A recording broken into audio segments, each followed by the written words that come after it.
আপনারা নির্বাচিত করেছেন, আপনাদের সুখ দুঃখ, চাওয়া পাওয়া, অভাব অভিযোগ নেই, মাস্টার নেই, টিচার নেই, আপনার লাইব্রেরি খারাপ, এইগুলো ওখানে গিয়ে বলা, যারা শাসকে আছে তারা এটাকে সমাধান করে দেওয়া। যদি শাসকে থাকতাম বলতাম এবং সাথে সাথে সমাধানও করে দিতে পারতাম। শাসকে নেই এখন বিরোধীতে, ওই জন্য সেখানে বলছি শাসকের কাজ হবে এটাকে সমাধান করে দেওয়া। কিন্তু অপদার্থ প্রতিহিংসা পরায়ণ সরকার শুধু শুনছে, সমাধান করছে না। তবে আমাদেরকে জবাব আগামী দিনে দিতে হবে। আমাদের সাথে যে অন্যায় হচ্ছে জবাব আগামী দিনে দিতে হবে। 2024 আসছে, সেই জবাব আমরা আবার দিয়ে দেখাবো। প্রস্তুত আছেন তো নাকি ভাই? কারা প্রস্তুত আছেন হাত তুলুন তো, দেখাবো তো নাকি জবাব দিয়ে। আমি ভাঙড়ের মানুষের জন্য কি চেয়েছি, অনেক কিছু চেয়েছি, তার কয়েকটা বলছি। আমি ভাঙড়ে লক্ষ্য করে দেখলাম এখানে যেমন শিক্ষার দিকে ভাঙড়ে এগিয়ে যাচ্ছে, প্রতিভা আছে, মেধাযুক্ত ছেলে আছে, ঠিক একই দিকে খেলার দিকেও এখানকার ছেলেদের প্রচুর প্রতিভা আছে। আপনাদের এলাকার ভূমিপুত্র শাহজাহান বুলবুল, যিনি শারীরিকভাবে সক্ষম হওয়ার ফলেও তিনি কিন্তু ইন্টারন্যাশনাল মান সম্মানকে উঁচুতে নিয়ে গিয়েছে, তথা বাংলার নাম উজ্জ্বল করেছে, ভাঙড়ের নাম উজ্জ্বল করেছে। সে ইন্টারন্যাশনাল লেভেলে গিয়ে সে মেডেল নিয়ে এসেছে এখানকার ভূমিপুত্র। আমি দেখলাম পিউঢালি আপনাদেরই ভূমিপুত্র একজন, ভূমিকন্যা একজন, যিনি ন্যাশনাল লেভেলে গিয়ে ভাঙড় সহ রাজ্যের নাম উজ্জ্বল করে সেখান থেকে মেডেল নিয়ে এসেছে। আমি দেখলাম তৌরা খাতুনের মতো যে দৌড়বিদ একজন, ন্যাশনাল লেভেলে গিয়ে ভাঙড় সহ রাজ্যের নাম উজ্জ্বল করে সেখান থেকে মেডেল নিয়ে এসেছে।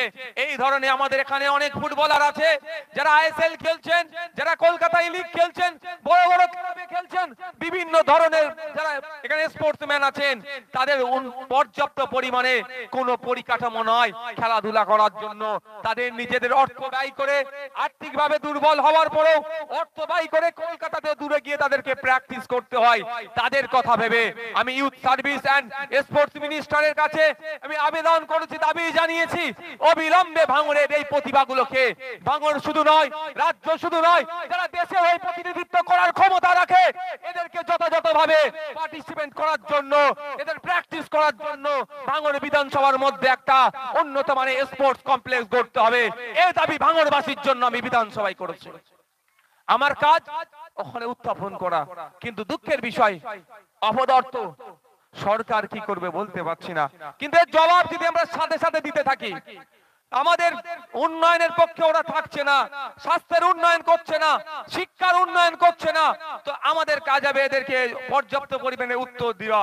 এদেরকে যদি আমরা ভোটের মাধ্যমে উত্তর দিই, তখন এরা নড়ে চড়ে বসবে, করতে বাধ্য হবে। আমি বিধানসভায় বলেছি, আমাদের আমি তথ্য চেয়েছিলাম এখানে কত রাস্তা আছে, পূর্ত দপ্তর থেকে শুরু করে অনেক তথ্য চেয়েছি, মৎস্যজীবী কত আছে সে তথ্য চেয়েছি। আমি আর একটা তথ্য চেয়েছিলাম ভাঙড় বিধানসভাতে কত কৃষক আছে, যে তথ্য দিয়েছে সম্ভবত ওই 80,000-এর কাছাকাছি, দুটো ওইদিকের 3টে অঞ্চল আর এইদিকের 10টা অঞ্চল মিলিয়ে প্রায় 80,000-এর কাছাকাছি কৃষক আছে। তো আমি সেখানে আর একটা প্রশ্ন করেছিলাম ওর মধ্যে, যে কত কৃষক ওল্ড এজ পেনশন পাচ্ছে। ফার্মার্স ওল্ড এজ পেনশন, কৃষকরাও 60 বছরের ঊর্ধ্বে হয়ে গেলে যারা আর্থিকভাবে স্বাবলম্বী নয়, সেই সমস্ত কৃষকরাও একটা ভাতা মাসে পায়। অনেকে হয়তো জানে না। আমি প্রশ্ন করেছিলাম, আমাকে উত্তর দিয়েছে মাত্র 470 জন মতো এটা পাচ্ছে। আপনারা বলুন তো এখানে যারা উপস্থিত আছেন, 60 বছরের ঊর্ধ্বে এখানে কৃষক কতজন আছে? ভাঙড় বিধানসভায় খুঁজলে দেখা যাবে, ভাঙড় বিধানসভায় খুঁজলে দেখা যাবে যে অন্তত 6 থেকে 8,000 কৃষক আছে যারা আর্থিকভাবে দুর্বল, যারা 60 বছরের ঊর্ধ্বেও, তাই তো? ভাতা কজন পাচ্ছে? মাত্র 470 জন মতো। তো আমি বিধানসভায় মন্ত্রীকে বলেছিলাম যে আমাদের ভাঙড় বিধানসভায় এ ধরনের অনেক কৃষক আছে যারা আর্থিকভাবে দুর্বল, কিন্তু 60 বছরের ঊর্ধ্বে তারা এখনো কৃষক ভাতা পাচ্ছে না কেন? তিনি কিন্তু উত্তর দিতে বাধ্য হয়েছে যে কৃষকরা ভাতা পাচ্ছে না, অ্যাপ্লিকেশন করতে বলুন, সেই ভাতার ব্যবস্থা হয়ে যাবে। এটা ভাঙড়ের কৃষকদের জন্য আমি বার করতে পেরেছি। তাই ভাঙড়ের কৃষক বন্ধুদের বলবো, যারা 60 বছরের ঊর্ধ্বে, যারা আর্থিকভাবে দুর্বল, আপনারা অ্যাপ্লিকেশন করুন, আর অ্যাপ্লিকেশনের একটা করে কপি আমার কাছে দিন। প্রয়োজনে যদি আপনাদের ভাতা না যথাসময়ে পান, আমি কনসার্ন ডিপার্টমেন্টাল মিনিস্টার অর্থাৎ এগ্রিকালচার মিনিস্টারের সাথে বসে আপনাদের ভাতার আমি ব্যবস্থা করব। এ দায়িত্ব আমার, আমি চেষ্টা করে যাচ্ছি। ভাঙড়ে 5টা লাইব্রেরি আছে, আমি দেখলাম তথ্য তুলে, ভাঙড়ে 5টা লাইব্রেরি আছে। ঘটপুকুর, ভাঙড়, পোলেরহাট, ভোজেরহাট আর বামনঘাটা, সেটাও খোঁজ নিয়ে দেখলাম লাইব্রেরিয়ানের অভাবের ফলে, সংস্কারের অভাবের ফলে সেই ভাঙড় লাইব্রেরি গুলো ভেঙে পড়ছে। ফলে যারা বই প্রেমী তারা অ্যাক্সেস পাচ্ছে না। এবং আমি সেই এগুলোকে মাথায় রেখে বিধানসভায় লাইব্রেরি মন্ত্রীকে আমি বললাম যে অবিলম্বে 5টা যে লাইব্রেরি আছে, কোথায় কোথায় লাইব্রেরি কোন কোন জায়গায় আছে সে সমস্ত তথ্য দিয়ে, আর সেইগুলো কি অবস্থায় আছে টোটাল সেইগুলো উল্লেখ করে সেখানে বললাম। যেমন এক জায়গায় তো লাইব্রেরির সামনে তো বন জঙ্গল হয়ে গিয়েছে, পোলেরহাট দীর্ঘদিন পরে বন্ধ পড়ে আছে, বামনঘাটাটা 2017 সাল থেকে বন্ধ হয়ে পড়ে আছে, ঘটকপুকুরটা বন্ধ হয়ে পড়ে আছে, ভাঙড়টা আগে মাসে 2-1 বার খুলতো, ওটা অবস্থা খারাপ, ভোজরাঘাটটাও একই পথের প্রতীক হয়ে আছে। আমি মাননীয় মন্ত্রীকে বলছি এখানে লাইব্রেরিয়ান দিতে হবে, পরিকাঠামো সংস্কার করতে হবে, নতুন বই দিতে হবে, সাথে সাথে এখন আধুনিক যুগের দিকে আমরা যাচ্ছি, ইন্টারনেট যুক্ত করতে কবে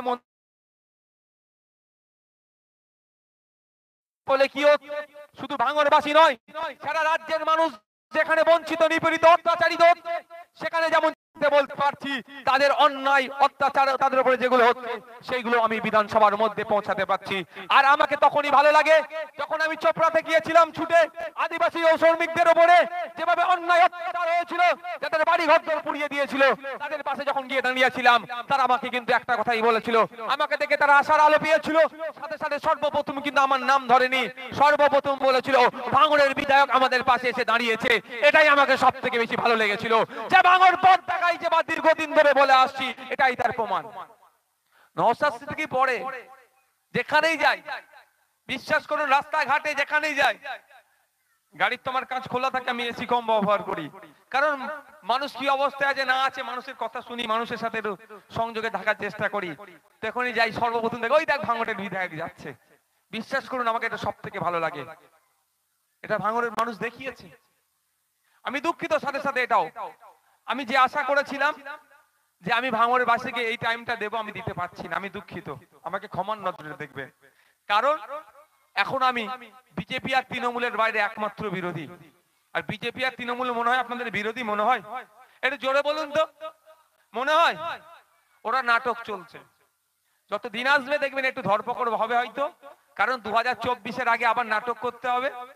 একজন বলবে সিএএ করে তাড়িয়ে দেবো, কামড়াবে সিএএ দিয়ে, আর একজন সিএএ এর হাত থেকে বাঁচিয়ে দেবো, সিএএ এর মলম লাগাবে, এটা হবে।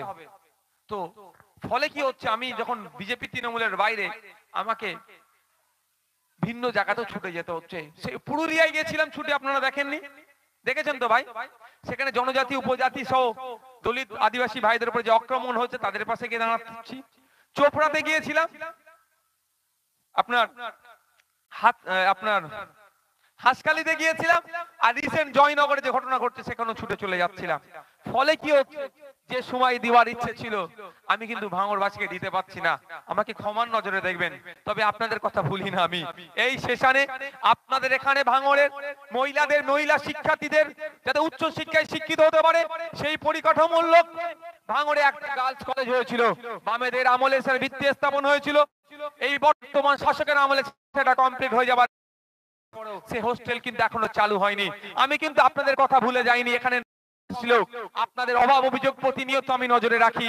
আমার এখানে যারা আছেন জ্ঞান সম্পূর্ণ মানুষ, শুধু আইএসএফ এর নয়, যারা শাসকের আছে অনেক ভালো মানুষ আছে, তাদের সাথেও কিন্তু আমি যোগাযোগ রাখি ওভার টেলিফোন, তাদেরকেও জানতে চাই কি কি অভাব আছে, যেগুলো আমি কনসার্ন ডিপার্টমেন্টকে জানাতে পারবো। এইভাবে আমি আমার আইএসএফ এর কর্মীদের সাথে কথা বলে, জাগলগাছির নেতৃত্বদের সাথে কথা বললাম, তারা গিয়ে দেখে আমাকে ডিটেইলসটা পুরোটাই দিল যে ভাঙড় জাগলগাছির অঞ্চল, জাগলগাছির অন্তর্গত দক্ষিণ উত্তর খড়গপুরে পুকুরে একটা হোস্টেল দীর্ঘদিন ধরে তৈরি হয়ে পড়ে আছে, যেটা সংখ্যালঘু উন্নয়নের টাকা থেকে তৈরি হয়ে পড়ে আছে। সংখ্যালঘু পরিবারের মহিলাদের হোস্টেলের জন্য ওটা তৈরি হয়েছিল, কিন্তু এত বছর অতিবাহিত হয়ে যাওয়ার পরও কোনো মহিলা শিক্ষার্থী ওখানে অ্যাক্সেস পেল না, থাকার ব্যবস্থা এখনো করতে পারেনি সরকার। আমি সে কথাও বিধানসভার মধ্যে উত্থাপন করেছি, মাননীয় মন্ত্রীর দৃষ্টি আকর্ষণ করেছি, আবার সংখ্যালঘু দপ্তরের মন্ত্রী নিজে মুখ্যমন্ত্রী খোদ নিজে তারই দৃষ্টি আকর্ষণ করেছি, অবিলম্বে হোস্টেলটাকে চালু করে দেওয়া হোক। ভাঙড়ের মহিলারা যাতে ওই হোস্টেলে থেকে পড়াশোনা করে উচ্চ শিক্ষায় শিক্ষিত হতে পারে, ভাঙড়ের মহিলারা যাতে পথ দেখাতে পারে সমাজকে, তার ব্যবস্থা করা হোক। এ কথাও আপনাদের জন্য আমি বলি। বিভিন্ন সময় বিভিন্ন ভাবে কাঁচা সবজি সংরক্ষণের অভাব হচ্ছে, হিমঘর দেবে অনেক চিৎকার হচ্ছে, সকলেই আমরা বলছি কিন্তু দিচ্ছে না। বারবার হিমঘরের জন্য আমি বিধানসভায় আপনাদের হয়ে কথা বলি। তাই বন্ধুগণ যারা উপস্থিত হয়েছেন, আপনাদের কাছে অনুরোধ করব, যে বিশ্বাস ভরসা করে আমাকে ভোট দিয়েছেন, আমি জানতে চাইবো সেই বিশ্বাস ভরসা কি আমি ভেঙেছি? আমাকে এক কথায়